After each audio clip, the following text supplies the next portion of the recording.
এইখন ফটো চাওক আজি জুবিন গাৰ্গৰ ন্যায় বিচাৰিবলৈ যোৱা জুবিন অনুৰাগী কেনেকে আৰক্ষীয়ে মূৰ ফালি দিছে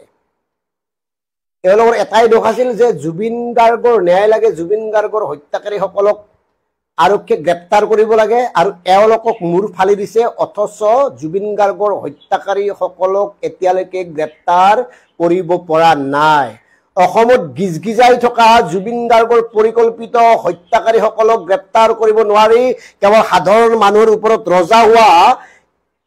আমাৰ ৰাজ্যৰ আৰক্ষীয়ে কাৰ নিৰ্দেশত চলি আছে নিজে গম পায় কেনেকে আৰক্ষীয়ে হুবুকাই কান্দি দিছিল জুবিনৰ অন্ত্যেষ্টিক্ৰিয়াৰ সময়ত কেনেকে আৰক্ষীৰ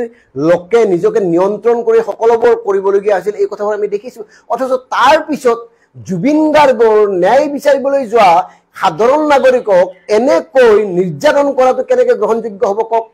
হ'ব লাগিছিল কি হ'ব লাগিছিল জুবিন গাৰ্গৰ ঘটনাটোৰ 24 ঘণ্টাৰ ভিতৰতে জুবিন গাৰ্গৰ এই ঘটনাটোৰ লগত সাঙুৰ খোৱা প্ৰতিগৰাকী লোককে আটক কৰা প্ৰতিগৰাকী লোককে গ্ৰেপ্তাৰ কৰা আৰু আটাইতকৈ মানে লজ্জাজনক দুৰ্ভাগ্যজনক কথাটো হ'ল জুবিন গাৰ্গৰ প্ৰথমগৰাকী মেনেজাৰ পবিত্ৰ মাৰ্গেৰিটা তেওঁটো আছিল আপোনাৰ জুবিন গাৰ্গৰ লগত 25 বছৰ জুবিন গাৰ্গৰ লগত থাকি জুবিন গাৰ্গৰ লগত থাকিয়েই নিজৰ চাহ চিনাকি প্ৰতিষ্ঠা কৰা বৰ্তমান কেন্দ্ৰীয় মন্ত্ৰী পবিত্ৰ মাৰ্গেৰিটাই কি কৰিলে তেওঁতো বিজেপিৰ মানুহ তেওঁলোকে কৰিব পাৰে অথচ তেওঁলোকে কৰিব নোৱাৰা কামবোৰ সাধাৰণ জনতাই কৰিবলৈ গৈছে আৰু সাধাৰণ জনতাক এনেকে নিৰ্দয়ভাৱে তেওঁলোকে অত্যাচাৰ কৰিছে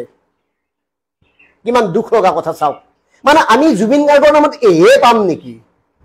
মানে জুবিন গাৰ্গক কেৱল এওঁলোকে ব্যৱহাৰ কৰিব নেকি চৰকাৰে ব্যৱহাৰ কৰিলে যদি চৰকাৰে ব্যৱহাৰ কৰা নাই কিয় এতিয়ালৈকে জুবিন গাৰ্গৰ পৰিকল্পিতভাৱে হত্যাকাৰীসকলক গ্ৰেপ্তাৰ কৰা নাই কিয় ইমান তেওঁলোকৰ প্ৰতি সদয় হৈ আছে কিয় তেওঁলোকৰ বিৰুদ্ধে কঠোৰ ব্যৱস্থা লোৱা নাই সাধাৰণ মানুহৰ ওপৰত ৰজা হোৱা এইখন চৰকাৰে জুবিন গাৰ্গক যদি জুবিন গাৰ্গৰ হত্যাকাৰীসকলক যদি এনেকে এৰি দিয়ে আমি সহ্য নকৰো সাধাৰণ জনতাই সহ্য নকৰে কাৰণ জুবিন গাৰ্গ আছিল এই শতিকাৰ সৰ্বশ্ৰেষ্ঠ শিহৰণ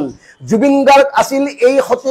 শতিকাৰ সৰ্বশ্ৰেষ্ঠ আবেগ জুবিন গাৰ্গ আছিল এই শতিকাৰ সৰ্বশ্ৰেষ্ঠ উদ্দীপনা গতিকে এই আবেগ উদ্দীপনা শিহৰণক আমি সহজতে ত্যাগ কৰিব নোৱাৰো একদম ক্লিয়াৰ কথা গতিকে অধিবক্তা সমাজক মই বিনয়েৰে অনুৰোধ কৰিছো আপোনালোকে নিজাববীয়াকৈ কিছুমান গছৰ ৰুজু কৰক যাৰ ফলত এওঁলোকে যাতে অন্তত কিছুদিনৰ কাৰণে হলেও জেলত যাবলগীয়া হয় কাৰণ এওঁলোকে জুবিন গাৰ্গক পৰিকল্পিতভাৱে হত্যাকাণ্ড কৰাৰ লগতে এওঁলোকে জুবিন গাৰ্গক প্ৰবঞ্চনা প্ৰতাৰণা কৰিছিল এওঁলোকৰ আয় বহিৰ্ভূত যিবোৰ সম্পত্তি তাৰ হিচাপ হ'ব লাগে গতিকে সকলোবোৰ চিন্তা কৰি বিশ্লেষণ কৰি কি ধাৰাত গছৰ ৰুজু কৰিলে এওঁলোকে শাস্তি পায় অধিবক্তা সমাজে নিজাববীয়াকৈ চিন্তা কৰক কাৰণ জুবিন গাৰ্গৰ লগত যি হল হে অসমবাসীয়ে বিচৰা নাছিল আৰু আমাৰ স্পষ্ট কথা ডিকে বিভাগৰ জুবিন গাৰ্গৰ হত্যাৰ লগত জড়িত গোটেইবিলাক দোষী হ'ব লাগে